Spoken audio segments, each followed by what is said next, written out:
કેશોદના લોહાણા ક્રાંતિ સેના દ્વારા કુલિંગ ધામનો લોકાર્પણનો કાર્યક્રમ યોજાયો હતો। સમગ્ર વાત કરવામાં આવે તો ગુરુ પૂર્ણિમાના પવિત્ર દિવસે લોહાણા ક્રાંતિ સેના દ્વારા કુલિંગ ધામ લોકાર્પણ તથા ધૂનનો કાર્યક્રમ યોજાયો હતો। કેશોદના લોહાણા સુંદરવાડીમાં યોજાયેલ કુલિંગ ધામ જેમાં મૃત શરીરને -7 ડિગ્રી તાપમાનમાં ઘણા દિવસો સુધી સાચવી શકાય, તેથી કોઈ પરિવારના સાવ નજીકના સભ્ય દૂર હોય તો મૃત શરીરને સાચવવાની જરૂરિયાત ઊભી થાય ત્યારે કોઈ પણ જ્ઞાતિ માટે લોહાણા મહાજન સુંદરવાડીમાં રાખેલ આ કુલિંગ ધામનું લોકાર્પણ શાસ્ત્રોક્ત વિધિ ભાગવતાચાર્ય ઉત્તમભાઈ સાસવત દ્વારા કેશોદના ધારાસભ્ય દેવાભાઈ માલમ, કેશોદ શહેરના ભાજપના પ્રમુખ પ્રવીણભાઈ ભાલારા, જતીનભાઈ સોઢા, લોહાણા ક્રાંતિ સેનાના પ્રમુખ ડોક્ટર સ્નેહલ તના, સમસ્ત બ્રહ્મ સમાજના પ્રમુખ રાજુભાઈ પંડ્યા, દિનેશભાઈ કાનાબાર તેમજ મોચી સમાજના આરપી સોલંકી, આહિર સમાજના જગમાલભાઈ નંદણિયા, જલારામ મંદિરના રમેશભાઈ તેમજ વિજયભાઈ કારિયા, ડીજી પોપટ, લોહાણા મહાપરિષદના ભીખુભાઈ ગોટેચા વગેરે મહેમાનો દ્વારા લોકાર્પણ કરી કેશોદની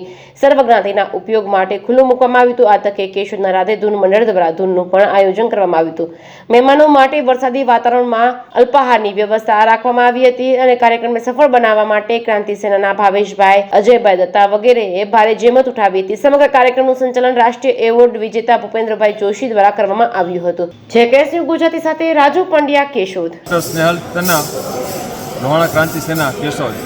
આજરોજ લોહાણા ક્રાંતિ સેના કેશોદ દ્વારા લોહાણા મહાજનમંડીમાં એક કુલિંગ ધામ, જે કોઈ વ્યક્તિ મરણ પામેલો હોય અને એના સ્વજનો જ્યારે બહાર રહેતા હોય અને ક્યારેક 1-2 દિવસ કે વધારે દિવસ ત્યારે એમને બોડીને સાચવવાની જરૂર પડે, ઠંડુ રાખવાની જરૂર પડે, ત્યારે એ બોડીને સાચવવા માટેનું એક ફ્રીઝર ટાઈપનું મશીન, એક કુલિંગ ધામનું અહીં અમે વસાવેલું છે। એનું સ્થળ લોહાણા મહાજનને વાડીને બાજુના જ રૂમમાં રાખવામાં આવેલું છે અને જેનો વપરાશ છે એ કેશોદની તમામ જ્ઞાતિના લોકો એનો ઉપયોગ કરી શકે, જરૂરિયાત મુજબ ઉપયોગ કરી શકે તે માટે આજે રોજ લોકાર્પણ કરેલું છે। અને સાથે રાધે ધૂન મંડળના મિત્રો દ્વારા એક સુંદર મજાની ધૂનનું પણ આજે આયોજન કરેલું હતું। તો આ કાર્યક્રમ અનુસંધાને કેશોદવાસીઓને અમે નમ્ર વિનંતી કરીએ છીએ કે ક્યારેય પણ આપણા સ્વજનનું કોઈ મૃત્યુ થાય અને જો આપણને આવી ક્યારેય પણ જરૂર પડે બોડીને ઠંડુ રાખવા માટે તો વિના સંકોચે આ આપણું જ છે, આપણા જ્ઞાતિનું, અમારા લોહાણા જ્ઞાતિનું જ નહીં પરંતુ આપણા સમગ્ર કેશોદવાસીઓનું છે અને તેમનો ઉપયોગ કરવો હોય તો એ સેવાકીય પ્રવૃત્તિ માટે જ અમે એનું આજે લોકાર્પણ કરેલું છે। કુલિંગ ધામ, લોહાણા મહાજનમંડી, કેશોદ। આભાર। વંદે માતરમ।